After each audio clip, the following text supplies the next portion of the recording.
Bienvenue à bord, le bus des Baudins. Stéphanie et Cliff prêts pour le chemin. Les routes de France, comme un festin. Plein les yeux, plein le cœur, rien de mesquin. On roule dans les virages, entre les collines. Sous le soleil, les nuages dessinent. Salut les amis. Bon, en ce dimanche pluvieux, derrière moi c'est le déluge. Donc j'étais dehors, je suis obligé de rentrer, j'étais en train de faire de la soudure pour le lit au-dessus de nous là. Et puis tant pis, hein, je peux plus le mettre à l'abri, donc on va être obligé de attendre un petit peu que ça ne pleuve plus. En attendant, j'ai installé pas mal de choses. J'ai reçu tous les accessoires concernant les cuves. Les cuves sont pas arrivées, théoriquement elles sont là lundi, croisons les doigts. Donc vous aurez pouvoir voir la vidéo de ça.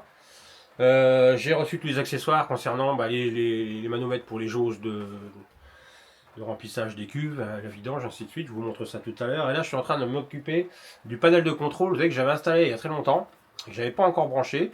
Alors tous les accessoires sont dedans. Hein. Je vous montre là, la petite boîte qui est là. Bon, elle n'est pas fixée. Hein. Elle n'est pas fixée pour une raison. Je savais que de toute façon j'allais la démonter. Vous voyez ici, elle est en blanc. En fait, c'est en LED blanc. Et quand on appuie, elle est en LED bleu. En fait, ça commande tous les accessoires extérieurs du bus. Je m'explique. Celui-ci, il allume les lampes côté roue, côté conducteur. Celui-ci, les roues côté passager. Donc les quatre forcément, ça va me permettre, ça peut toujours être utile. Voilà. Et ensuite, l'électromagnétique, ça va couper. Je vous ai dit pour la cuisine, je peux condamner toutes les portes de la cuisine ici. Celle-ci, non, c'est celle-ci qui commande la cuisine et celle-ci, elle commande les LED. Celle-ci, elle commande les LED pour couper tout le circuit électrique à l'intérieur du bus. Quand on roule, on n'a pas besoin de se lever, on coupe tout d'ici. Voilà. Alors le problème de ce truc là, c'est que je me suis aperçu que j'avais des LED blanches. Voilà. Alors ça c'est de la consommation inutile, c'est complètement con. Qu'elle soit bleue quand je l'allume, je comprends, mais qu'elle soit blanche en permanence, déjà ça va me saouler. Et puis ça consomme du courant pour rien du tout. Et la base de tout, c'est d'économiser. Donc je vais l'ouvrir en deux. Dessus il y a deux LED, une blanche et une bleue. Je vais supprimer tout simplement la blanche. Et comme ça, quand j'appuierai, je n'aurai uniquement la bleue. Je saurai quel accessoire est activé ou pas activé. Voilà, parce que là, le blanc, ça strictement rien dans un truc comme ça. Et puis en conduisant, ça va être chiant. Déjà, le bleu, ça va être chiant, mais sachant qu'il y a l'autocollant du logo de l'accessoire qu'on a besoin. Donc voilà, tout est contrôlé, tout fonctionne. Donc je vais vous montrer tout à l'heure les lanterneaux. J'avais fait une petite bidouille, je m'étais trompé en fait. Quand j'allumais les phares, enfin les lumières latérales, ça allumait les lanterneaux. Voilà. Ça c'est quand j'ai fait l'isolation, j'ai pas fait gaffe, j'ai pas repéré mes fils. D'où l'importance de bien repérer les fils. Donc j'ai pris mon étiqueteuse. Et en avant Guingamp, j'ai tout étiqueté comme ça, que ce soit de l'arrivée à la sortie et même en passage en plein milieu du bus au moins. Je sais, si je tombe sur un câble, je sais à quoi il correspond sans avoir de problème. Voilà, ça c'est fait. Je suis aussi, je vous l'ai dit tout à l'heure, j'étais en train de m'occuper du lit, mais vu qu'il pleut, c'est mort. Donc les anneaux sont posés. Et là, j'ai enfin reçu le moteur. J'ai reçu le moteur, la rallonge, parce que tout ça c'est vendu à part, mais j'ai pas reçu l'embout de rallonge. Je vous montre ça tout de suite. Ouais, c'est un peu chiant, ils sont pas fichus de vous montrer de tout vous amener en même temps, mais bon c'est comme ça. Je vous montre. Talitati, talitata. Vous voyez, alors il est là le moteur. Hop là.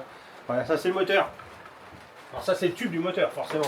C'est la rallonge qui permet de, quand vous avez une petite fenêtre ou une grande fenêtre, enfin vous allongez le tube. Le problème c'est que moi à l'intérieur, j'ai bien le moteur. J'ai mis le moteur, je l'ai mis dedans. Il n'est pas fixé, le moteur il est là. Vous voyez. Alors ça c'est fait pour 100 kg. Et il est donné pour 100 kg. Celui-là, il y est vraiment. Je vais tester, je peux vous assurer qu'il y est. Et ça, c'est la rallonge. La petite rallonge. Donc ça va aller à l'intérieur. Seulement, vous voyez ici, j'ai un petit carré. J'ai un petit carré ici qui va me permettre de fixer la patte de fixation. Je l'ai pas sous la main, là. Non, je l'ai pas sous la main. Bref, il y a une petite patte qui vient là avec une goupille et qui sera fixée sur la paroi. Et de ce côté-là, je dois avoir la même chose. Un plastique qui vient s'emboîter là-dedans avec le petit téton en acier. Je ne l'ai pas. Et normalement, il arrivera courant de la semaine. De toute façon, tout va arriver la semaine prochaine. C'est parti là. Et ça va me permettre de le fixer là-bas. Alors tout ça, ce sera fixé forcément sur le lit. En termes du sommier, je vais donc utiliser le sommier à latte qui était dans notre chambre. Nous, on va en changer. On va prendre un peu plus confort. Quelque chose pour les vieux. Enfin, pour les points d'appui au niveau des épaules, des hanches et ainsi de suite. Quelque chose, on a vu ça intéressant. Donc, on va réutiliser celui-ci, on va le ramener là. Oui, pas, j'ai déjà essayé. D'abord, il est dehors. Hein. J'ai un peu bâché parce que j'ai pas le choix. L'orange m'a pris Donc je suis en train de souder dessus des petites pattes avec des guides. Une tige en acier en aluminium qui passe, une tige en fer avec un aluminium qui passe dessus pour guider la ceinture pour qu'elle s'enroule pile poil au bon endroit et qu'elle soit bien guidée. Il faut tout fabriquer étant donné qu'on n'a rien. Et puis la ceinture forcément, hein, vous l'avez tous fait, vous l'avez tous vu, la ceinture va faire le tour de ce truc là, fixée avec une petite patte et puis des vis. Et tout ça, ça va aller. Je vais vous montrer la situation, comment que ça se goupille dans le truc. Toc, toc, toc, toc. Voilà. Je sais pas si vous allez voir, mais on bien voir. Tout ce qui fait sombre aujourd'hui. Donc tout ça, théoriquement, sous ça, ce sera donc sous le lit. Et vous voyez ici, j'ai donc les sangles. Donc là, avec ma rallonge que je vais avoir, je vais pile poil arriver dessous. Et ça va s'enrouler. Et tout en s'enroulant, ça va monter et descendre. Voilà. C'est tout bête. Bon, l'inconvénient, c'est que ça marche en 220. J'aurais voulu le mettre fait marcher en 12 volts avec les moteurs que j'avais commandés, mais il s'avère que le moteur que j'ai commandé, d'une, au niveau de la force, c'était pas ça, et de deux, c'est que il y a un risque qui descend. Même s'il y a un loquet de sécurité, il y a un risque qui descend. Donc ça m'intéresse pas. Pas de blague au-dessus du conducteur, donc il faut quelque chose qui tienne la route. C'est un peu plus cher, forcément, ça revient un petit peu plus cher. Mais au moins, on a quelque chose de costaud, facile à réparer, des pièces on en trouve facilement. Donc voilà. Voilà un peu ce qu'on a fait. J'ai pas fait grand chose. J'ai reçu aussi. Attendez, je vais me mettre par là. Coucou. J'ai reçu aussi mon radiateur Aterno. Alors on me dit ouais, il met un gros radiateur de maison. Ouais, je mets un radiateur de maison, mais ce radiateur là, il est plutôt exceptionnel en termes de. D'abord c'est très cher, ça coûte très cher comme appareillage. Vous avez la télécommande qui va avec. Voilà. Ça, celui-ci là, il fait tel qu'il est là, il fait 27 kg. Il est super lourd. Il est extrêmement lourd. 27 kg pour un radiateur. C'est pas un grille-pain, contrairement à ce qu'on peut voir. C'est rempli, ça, rempli de roches. Enfin, c'est de la roche volcanique. C'est fabriqué en France, gros avantage. Il fait 2100 watts, je crois, de mémoire. Et quand vous le mettez en route, il ne va pas vous claquer 2100 watts d'un seul coup. C'est l'avantage. C'est pour ça que j'ai pris ce système-là.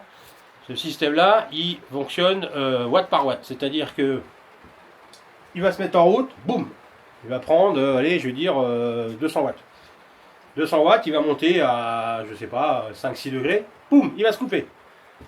Pendant que le corps de chauffe va diffuser la chaleur qu'il a emmagasinée, quand il aura atteint la chaleur de départ demandée, paf, il va s'enclencher pour obtenir un cran au-dessus, et ainsi de suite. Ce qui fait que vous n'avez jamais un radiateur qui démarre d'un seul coup à 2500 watts, comme un grille-pain. C'est gros avantage. Voilà.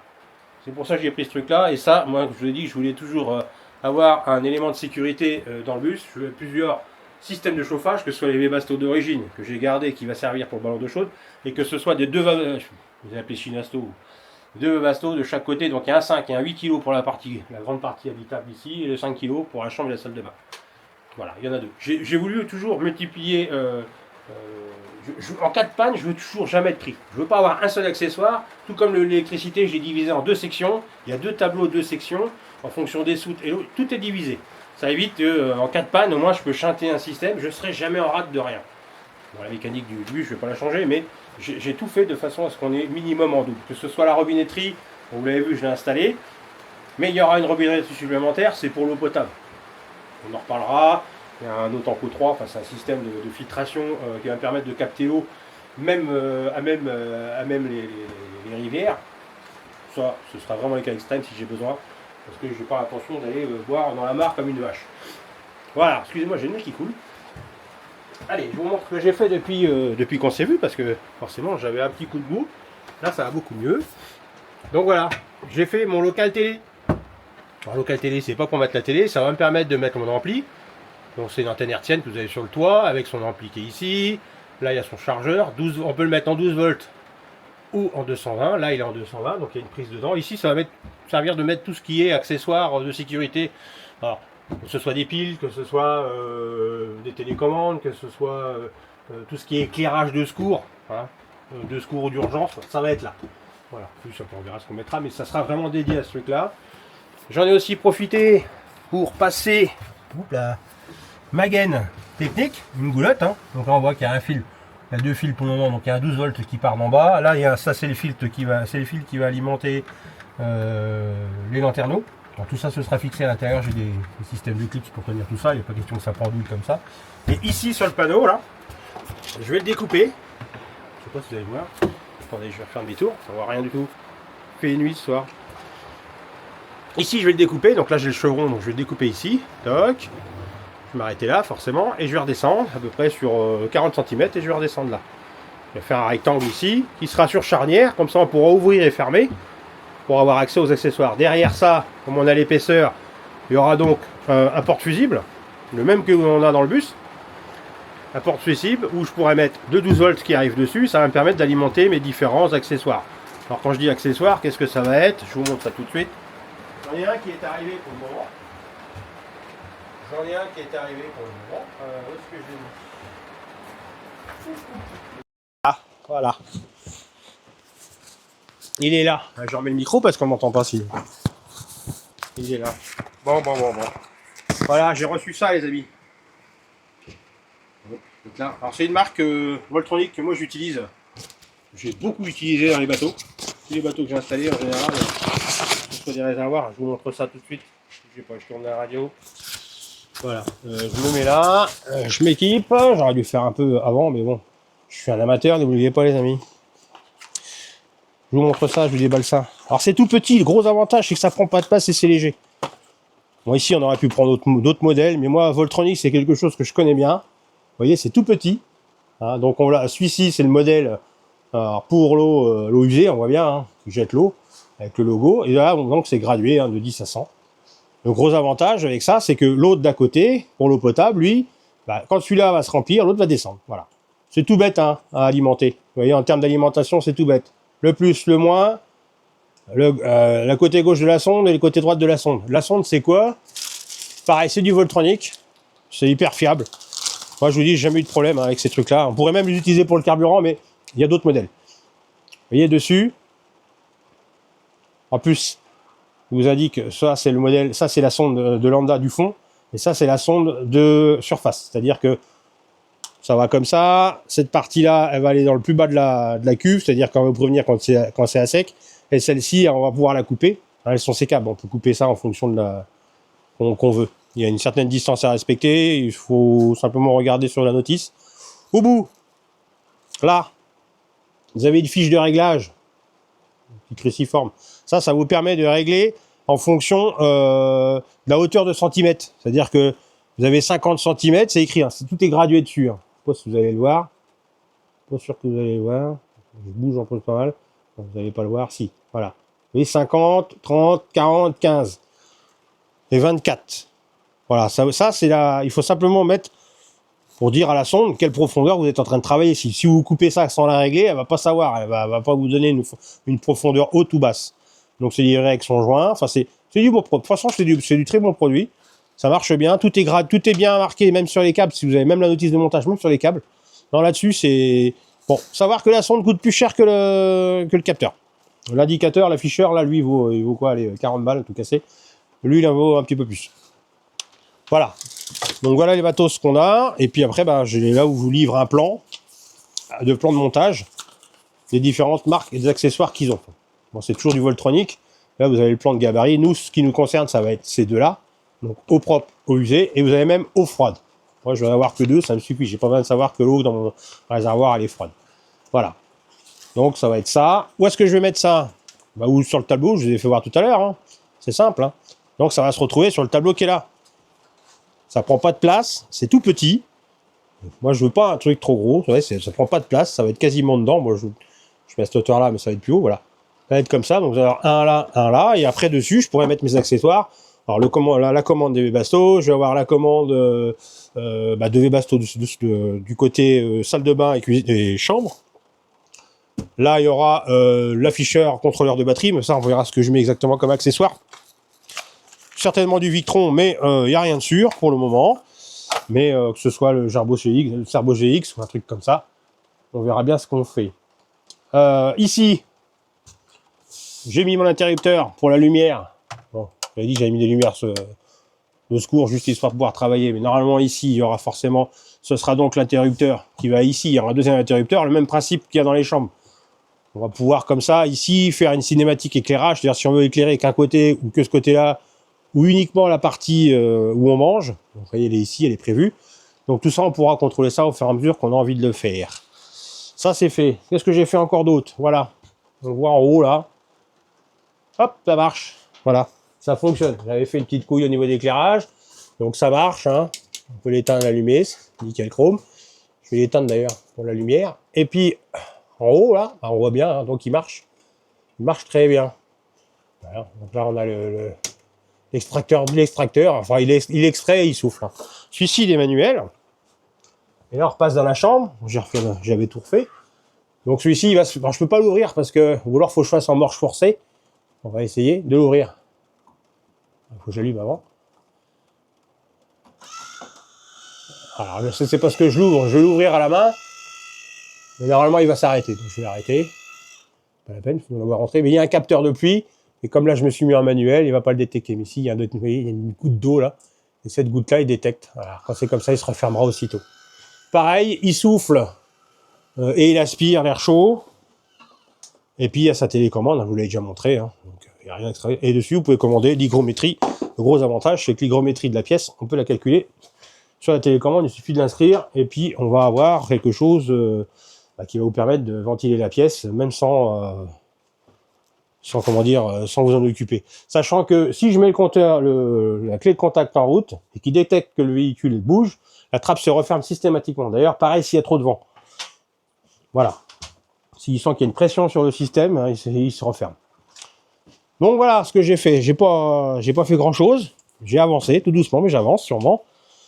Ça va être une vidéo très courte parce que forcément, moi j'ai mes sangles à mettre là, mais de ce temps-là, on peut quasiment rien faire. Je vais attendre qu'il fasse beau. Cette semaine, ça va être encore assez compliqué. Bah oui, il y a le boulot.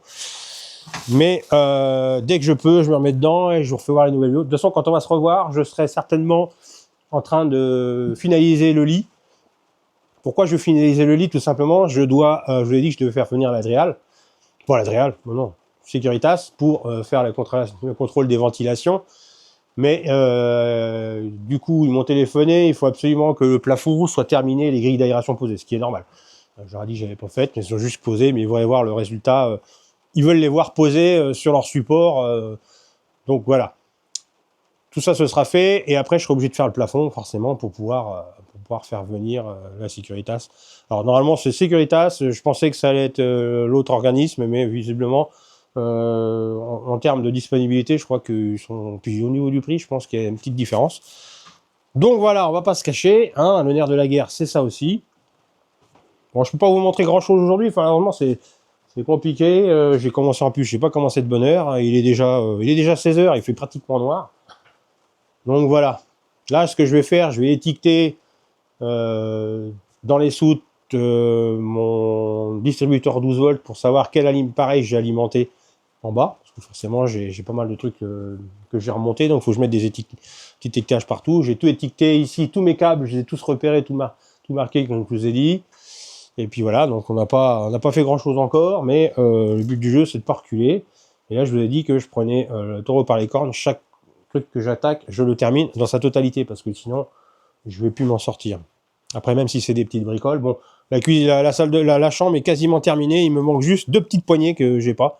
Sinon, les charnières sont montées, les ouvertures, tout fonctionne, donc les électropuches fonctionnent aussi. J'ai plus que ça, donc dans la chambre, c'est bon, j'ai juste le matelas, forcément le sommier que j'ai viré, puisque je l'utilise de ce côté-là. Voilà. Bon, je vais pas vous embêter plus longtemps, c'est une vidéo très courte, c'est pour vous dire que je vous ai pas oublié, les vidéos vont arriver très rapidement. Cette semaine, on va certainement parler des cuves, je vais certainement vous montrer ça. J'espère qu'il va faire un peu meilleur, parce que là, franchement, bosser les cuves, c'est compliqué. Et puis aussi, j'ai commencé à faire de la place dehors, je vous montre ça, je vais vous montrer ça à travers l'extérieur, j'ai pas envie de me mettre dehors. Vous voyez, dehors, là, truc. Alors moi, j'ai ma petite route, là, j'ai un chemin qui fait à peu près 900 mètres. Hein. Et vous voyez ici, bon, j'avais des arbres, donc j'ai tout viré. J'ai enlevé mes grosses traverses de chemin de fer, et mis par terre pour avoir des petits piquets démontables sur des socles en béton. Et cette porte-là, j'ai changé les sens, donc elle s'ouvre vers l'extérieur. Ça va me permettre que le bus puisse partir, légèrement comme ça, et hop, se redresser et repartir. Si je peux, je reviens en marche arrière dedans, et je le loge le long de la clôture là-bas. Ça va me permettre, parce que là-bas c'est beaucoup plus dur, C'est beaucoup plus dur là-bas que là où on se trouve. Ici, c'était un ancien jardin. Et même avoir pierré, il s'enfonce au fur et à mesure et je peux plus le mettre de niveau avec le cri. Ça, c'est devenu promo. Puis avec le temps qu'on a là. Parce que sinon, il est arrivé, bon, vous n'allez pas le voir, mais il est arrivé de l'extérieur là-bas. Attendez, je vais vous montrer ça. Je sais pas si vous allez voir. Vous voyez là, on voit le bout de la route, en fait. Hein. Et je suis revenu par là-bas, moi, entre le poteau de mon portail, qui est là, et la haie. Je suis rentré comme ça en marche avant. Et vous savez bien que repartir en marche arrière, ça va être chaud, ça va être chiant. Si je pouvais faire demi-tour ici, je le ferais. Mais ça, rien n'est garanti, rien n'est trop sûr. Si je peux, je le fais. Voilà. Allez, je vous embête pas plus longtemps. Je sais que c'est une vidéo un peu chiante. C'est pas un truc super intéressant cette fois-ci. Mais je voulais quand même vous présenter un petit peu ma vidéo, savoir ce que j'avais fait, ce que j'avais pas fait et ce que j'ai l'intention de faire. Et surtout, pas vous oublier, les amis, parce que merci encore une fois de me suivre. Hein. Je vous remercierai jamais assez. J'espère que les sujets sont assez intéressants. J'essaye d'être le plus concis possible dans mes explications, même si c'est pas simple. J'improvise, j'essaye. Et puis, bah, vous me direz, hein, de toute façon, il n'y a que vous qui savez. Voilà. Hop. Bon, c'est un petit peu le bazar. Bon, on voit bien un petit peu mieux ce que ça donne quand même. Bon, en éclairage, forcément, on a un gros éclairage au fond. Là, bon, mais, au niveau du mur, là, ça a l'air de tenir. On n'a pas à se plaindre. Franchement, j'ai pas à me plaindre. Ça fonctionne. Voilà. Bon, j'ai assez de blabla. La trappe, bah oui, si la trappe, vous l'avez vu, elle est finie. Donc voilà, je suis un petit peu coincé là. Donc tant que j'ai pas mon plafond de fini, pas de contrôle sécurité, hein, ce qui est logique, hein, parce que les grilles ne seront pas posées. La chambre, forcément, ils m'ont demandé ce que la chambre, ce soit la chambre et la salle de bain, vu qu'il y a une porte entre chaque, et ses propres aérations haute et basse. Sachant que là-haut, j'ai un vasistas qui s'ouvre, et un lanterneau qui s'ouvre. Plus dans la salle de bain, j'ai une VMC solaire qui tourne, donc il n'y a pas de problème. La chambre, j'ai une aération basse et haute. Ça, je ne vous les montre pas, mais je l'ai déjà montré. Donc ça, cette partie-là, il me manque que l'espace de vie. Donc dans la cage d'escalier d'entrée, j'ai donc derrière moi en bas là, j'ai donc ici le trou à vous faire pour la case d'escalier. Et puis les aérations hautes, elles sont déjà faites. Simplement, il faut que je passe la gaine. Là, elles sont bouchées avec du scotch pour pas que l'eau rentre pour le moment, parce que tant que la grille n'est pas posée, c'est l'entrée à la flotte. Et vu le temps qu'on a, ça va être une galère aujourd'hui. Allez, je vous embête pas, je vous dis à bientôt. Les prochaines vidéos seront plus intéressantes. On aura les cuves et on aura le lit en fonction, ou on va le mettre en fonction ensemble, on verra ça. Allez, je vous dis à dimanche prochain pour la prochaine vidéo, peut-être avant.